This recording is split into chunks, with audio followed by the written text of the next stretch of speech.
It's a big day for Persona fans everywhere, as today is the official release of Metaphor. And if you're anything like me in these games where there's a deadline and you have to spend your time productively on each day, that comes with its whole new set of crippling anxiety of am I spending my time correctly before the first main dungeon? Well, that is exactly what we're going to be attacking in this video of the best things you should definitely be doing before heading in to the Grand Cathedral. The Grand Cathedral is the first main dungeon in Metaphor, and we're going to have 10 days to prepare for it since we arrive in Grand Trad. However, one of the most useful things you can do early game is actually going to be before we even get to the city of Grand Trad. And it's actually extremely missable, so if you still haven't quite started your journey yet or you're still downloading the game, make sure you pay close attention to this. Very close to the start of the main story, you're going to head into an area called the Nord Mines. Inside the Nord Mines, we're going to be able to find a dragon. Now, this dragon is completely optional, and your party even recommends you don't fight it as it is going to be quite powerful. However, if you do manage to defeat this dragon this early on, you're going to get a really good weapon, which is going to be the Dragon's Indignation.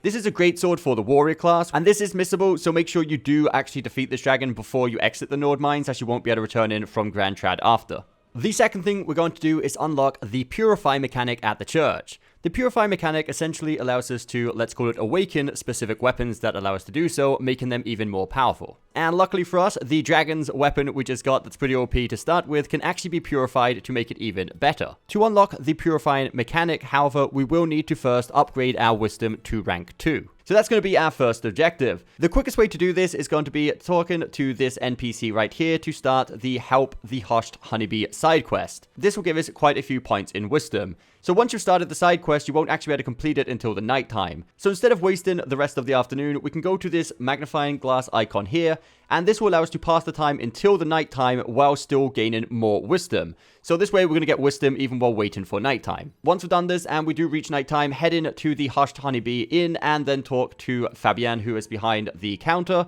and then just say you'll help out with the cooking. This is all you need to do for the side quest. Once you've done this, that will be the end of your first day. The first thing we're going to do here on our second afternoon is obviously go and claim the rewards for the side quest we completed last night. And this, together with the wisdom we gained the day before, we should have wisdom on rank 2. This allows us to do multiple very important things. The first of which is going to be to purify our dragon sword we mentioned earlier. So definitely go ahead and do that to turn the dragon's indignation into the dragon's judgment. And the second important thing we can do by obtaining rank 2 of wisdom is we can actually do another side quest called a bullish embargo. This side quest we can start by talking to this NPC right here. By completing this side quest, we actually unlock another archetype called the merchant. However, before we head out into the mini dungeon that is required to complete that side quest, we're going to head into the academia and actually accept another side quest from Moore. For more side quests, is going to simply ask us to return to him when we have the healer's archetype on level 10 or above. So by accepting this and then equipping the healer onto any of your characters, before heading out to the bullish embargo side quest, this way we can do both of these at the same time.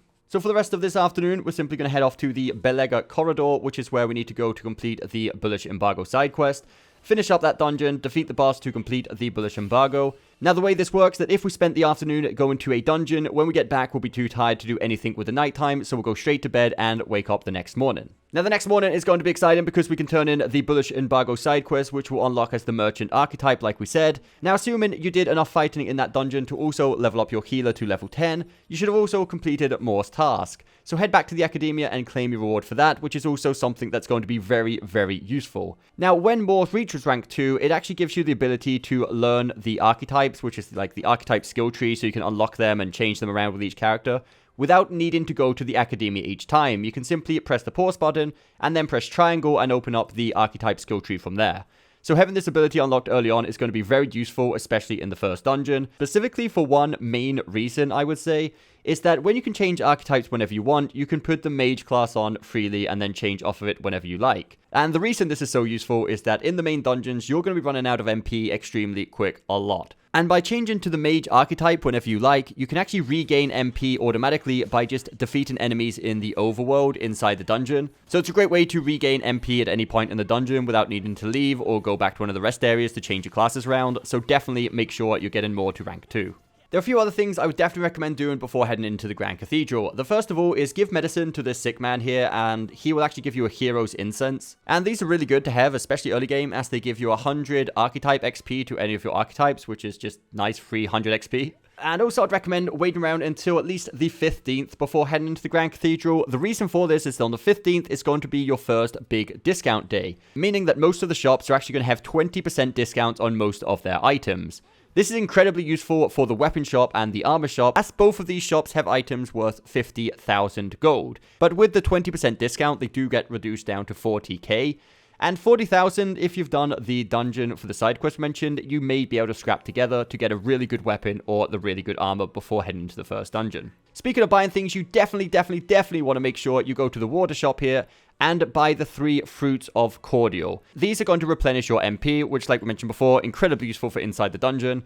And you can actually only buy 3 at the current time, so definitely make sure you buy all 3 of these and use them wisely. Now, you may have noticed, even after doing everything we've just mentioned in this video, you're still going to have a bunch of free time before making it to the main dungeon. Sure, you can spend your time, obviously, leveling up your royal virtues, such as wisdom, courage, and stuff like that. However, once you feel prepared and have done everything we've covered in this video, I would recommend heading into the dungeon with at least 3 to 4 days still to spare. And other than the obvious reason in case you do struggle in the dungeon and need to exit out and waste another day, the main reason being is that after we complete the Grand Cathedral, there's going to be way more useful ways of spending those extra days than before the Grand Cathedral.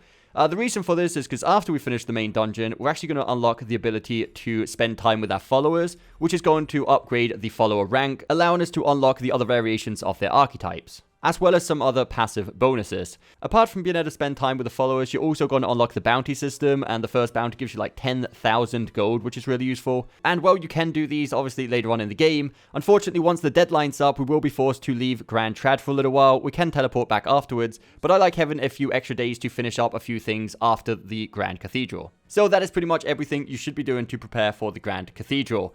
Now, a few side tips, now they're actually in the dungeon. I'd recommend not breaking the crystals in there that spawn infinite enemies. The reason for this is because they're pretty good for farming XP if you do need it once you're trapped in there and you don't have enough days to leave, for example. As well as, like before, we mentioned you can replenish MP by having the mage class on and killing enemies. You could just stand near these crystals, defeating the enemies without actually destroying the crystals, and replenish all of your MP back by defeating them easily. Other than that, make sure you get the hidden chest for the Exorcist Cassock Cloak, which is a really good piece of armor early game. You can get this by getting the amulet, and this first chest that we can find is locked. Very quickly, we're not going to go too in depth about this. You want to go to this room over here to the left, we're showing you on the map. Crawl through the space to get the guest room key. Use the guest room key to help out this NPC right here. He will give you the key to open the chest back there that we found in the middle of the room. And inside that chest, we're going to find an amulet. This amulet we're going to use a bit later on once we get to this sort of church outer looking room. Use it on the end here, and this will lower down the statue's arms. From there, you're going to backtrack all the way around to the other side. There is a shortcut if you already lowered the barriers. If not, you can still walk back there by going all the way around. Go across the arms, and here in this chest, we're going to get the Exorcist Cassock Cloak. So that is it, guys. I hope you did find this video helpful. I hope you do enjoy Metaphor, and we'll see you next time.